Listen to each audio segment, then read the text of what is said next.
আন্দোলন চালাই যেতে হবে 90% পতন হয়ে গেছে। এখন জনগণকে সরকার পতন না হওয়া পর্যন্ত আন্দোলন চালাইতে হবে। আমরা ভিতরে থাকলে আমরা আর 10% ধাক্কা দরকার। এই সরকারের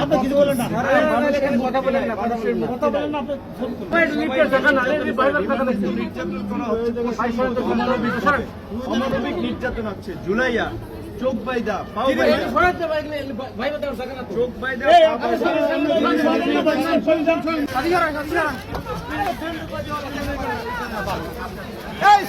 সমাধান সরকারের পদত্যাগ না হওয়া পর্যন্ত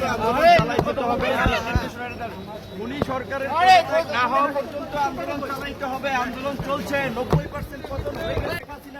10% ধাক্কা দিতে হবে। 90% পতন অলরেডি হয়ে গেছে। প্রশাসনের মধ্যে আলোচনা চলছে। সবাই আপনারা জনগণকে রাস্তা থাকেন। 90% পতন হয়ে গেছে।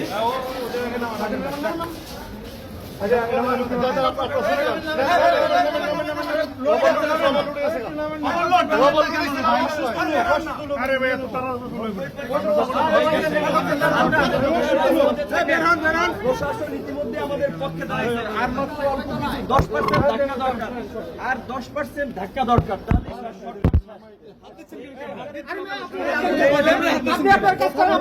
ক্যামেরা করতে দেন না।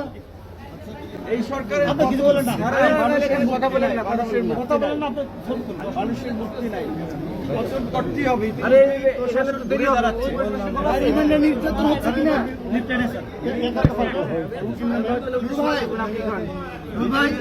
সময় লাগবে।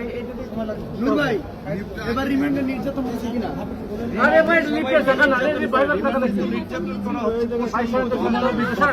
অমানবিক নির্যাতন হচ্ছে। জুলাইয়া চোখ বাইদা চোখ বাইদা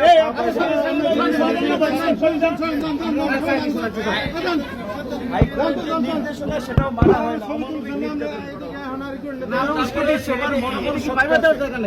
তারপরেও সবার মনোভাব আমাদের কথা এই যে সরকার পতন না হওয়া পর্যন্ত আন্দোলন চালাইতে হবে। আমরা ভিতরে থাকলে আমরা প্রশাসনের মধ্যে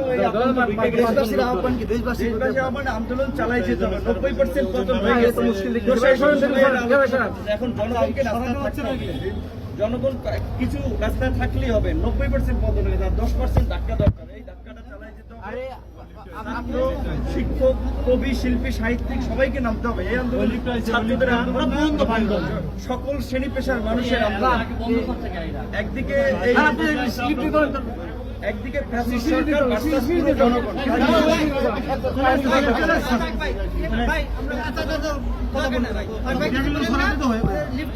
আপনাকে মেডিকেল ট্রিটমেন্ট দেওয়া হচ্ছে কিনা?